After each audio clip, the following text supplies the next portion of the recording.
Olá, pessoal, professor Kiko, vamos bater um papinho? Nossa primeira aula de física aqui, ó, Introdução à Física, parte 1. A gente vai fazer uma breve introdução para depois entender o que é o método científico. Beleza, galera? Vamos lá? Gente, no nosso dia a dia a gente vive várias situações intrigantes. Logo pela manhã eu sou acordado pelo aquele barulho irritante do despertador, só que eu sinto aquele cheiro gostoso do café quentinho feito na hora. Aí eu vou me arrumar de frente ao espelho e já saio correndo para mais um dia cheio de atividades. E aí eu paro para pensar, como que o despertador funciona? Como é que eu escutei aquele barulho? Eu vou me arrumar de frente ao espelho? Por que que quando eu me viro para o lado esquerdo do espelho, parece que eu me virei para o lado direito? Enquanto isso, o café que estava quentinho, oh, esfriou, que horrível, não dá para tomar café frio. O que fez o café esfriar, hein? Outra coisa que eu percebo, quando eu vou tomar minha água geladinha, eu percebo que ao redor aqui da garrafinha formou um monte de gotícula de água. Da onde veio essas gotículas de água? Como que isso daí foi formado, hein? Nossa. Aí eu começo a ter algumas ideias também. Vou passar manteiga no pão, o pão cai. Já perceberam que a parte da manteiga cai sempre virada para baixo? Outra coisa que eu percebo, quando eu vejo um gato cair, eu nunca vi o gato cair de costas, sempre eu vejo o gato cair em pé. E se? Será? Ideias. Não pode. Pessoal, já tá na hora de eu sair, né? Tá chovendo. Por que não choveu à noite, que é gostoso para dormir? Chove logo agora que eu tenho que sair. Aí eu me pergunto, da onde vem essa água? Porque geralmente quando chove o céu fica escuro, começa a ter relâmpago, começa a ter trovão. Por que que a gota tem esse formato quando cai? Será que se eu sair correndo eu me molho menos? Quantas dúvidas. Outra coisa. Já perceberam que geralmente quando chove tem raio e trovão? Por que que eu vejo primeiro o raio para depois escutar o trovão? Como que funciona o para-raio? Por que cai tanto raio no Brasil? Depois da tempestade eu observo o céu, tá um céu azul clarinho, bonito, vejo um passarinho voando. Por que que o céu é azul? De onde veio o arco-íris, hein? Será que realmente existe um pote de ouro no final do arco-íris? Se tiver, eu vou descobrir. Pessoal, a cada instante no nosso dia a dia a gente vive situações no mínimo curiosas. Por exemplo, a formação do dia e da noite, o movimento das estrelas no céu, o eclipse, como que forma o eclipse. E a gente tenta explicar isso perguntando como, por quê. E às vezes a gente recebe como respostas o porquê sim. A gente não pode aceitar isso como sendo uma resposta adequada, o porquê sim. É muito vago esse porquê sim, né?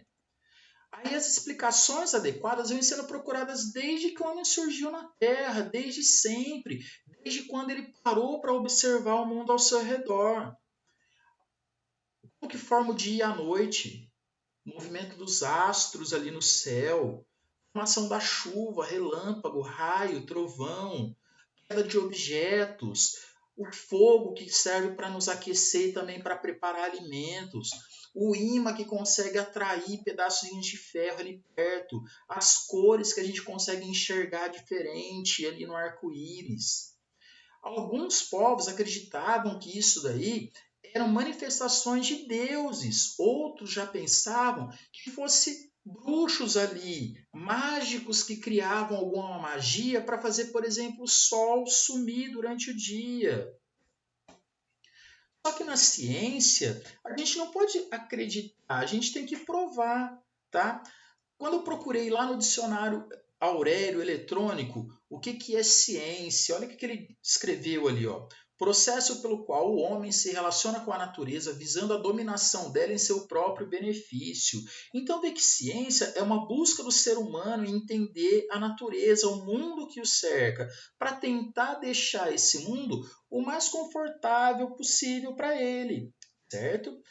A ciência possui alguns métodos, um funcionamento para aprimorar, para poder beneficiar o mundo ao nosso redor.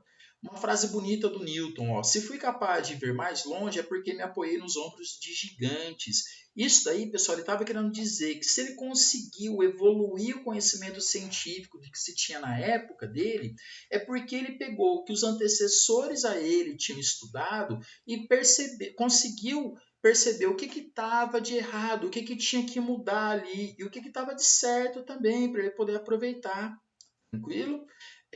Para que algo seja aceito como científico, pessoal, esse algo ele tem que ser comprovado experimentalmente. Ele tem que ser também refutado. Refutar é eu poder dizer que aquilo lá não é verdade, tá? Por exemplo, ali, ó, uma afirmação. Os corpos caem com a mesma velocidade quando soltos da mesma altura, livre da resistência do ar. É uma afirmação científica, porque é possível de ser refutada.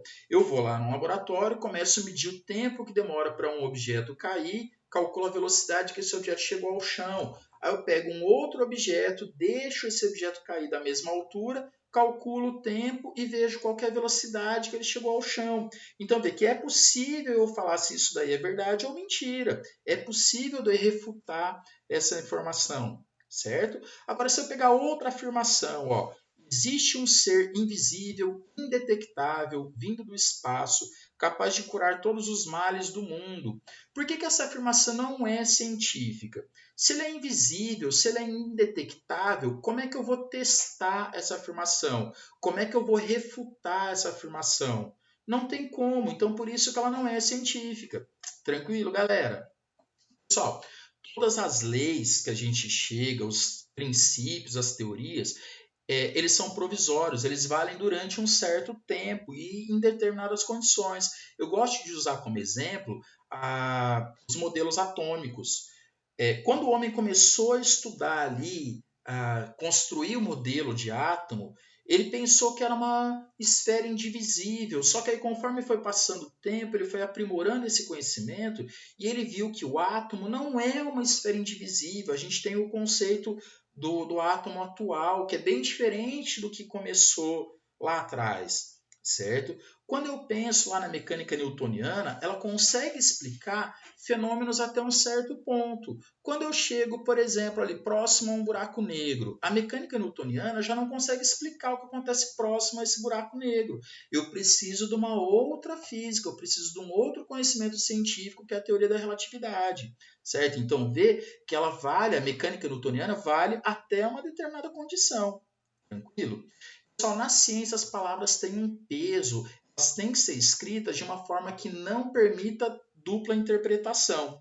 Por exemplo, ali, ó, no dia 14 de dezembro de 2020, ocorrerá um eclipse solar que poderá ser observado no sul da América do Sul. Vê que ali essa afirmação está dizendo no dia 14 de dezembro vai ter esse eclipse. Não está falando que pode ter, falou que vai ter, certo? Agora, esse que pode ser observado da América do Sul depende, por exemplo, se eu tiver muita nuvem no céu, eu não vou conseguir ver o eclipse, certo? Mas se eu pesquisar na internet, eu consigo descobrir até quais são os locais que vai dar para ver esse eclipse total ou eclipse parcial do Sol, que horas que isso vai começar e que horas que isso vai terminar. É uma afirmação rígida ali, não permite várias interpretações. Agora, se eu pegar uma profecia, essa profecia ela está escrita de uma maneira que permita várias interpretações, uma maneira meio que simbólica ali.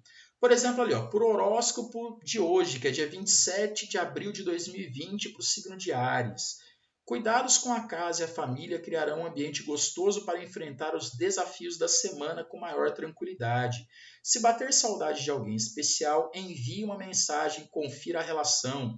Lembranças carregadas de emoção darão maior consciência da sua história de vida e dos vínculos afetivos construídos ao longo do tempo. Mudanças na carreira. Bom, mudanças na carreira, quais mudanças seriam essas, hein? Fiquei em dúvida. Pode ser mudança boa, mudança ruim? Não sei. Pessoal, método científico. Seguinte, os fenômenos que a gente vai estudar, eles não são produzidos ao acaso.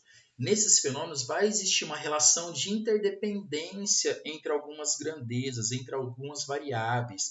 E essas relações vai constituir aquilo que a gente chama de leis naturais, certo? O método científico ele segue algumas etapas. A primeira etapa é a etapa da observação. Eu tenho que observar o fenômeno que eu quero estudar. Uma frase bonita do Hermann Hesse, ó, tudo merece ser apreciado, pois tudo merece uma interpretação. Aí, a partir do momento que eu observei o fenômeno, eu vou tentar explicar esse fenômeno, que é a criação de uma hipótese. Que a hipótese é a tentativa de explicar esse fenômeno observado. Depois que eu criei uma hipótese, eu vou experimentar, eu vou lá para o meu laboratório, quando possível, começo a medir as várias variáveis ali que estão relacionadas no fenômeno que eu estou estudando, e eu vou chegar a uma série de dados ali coletados nessa experimentação.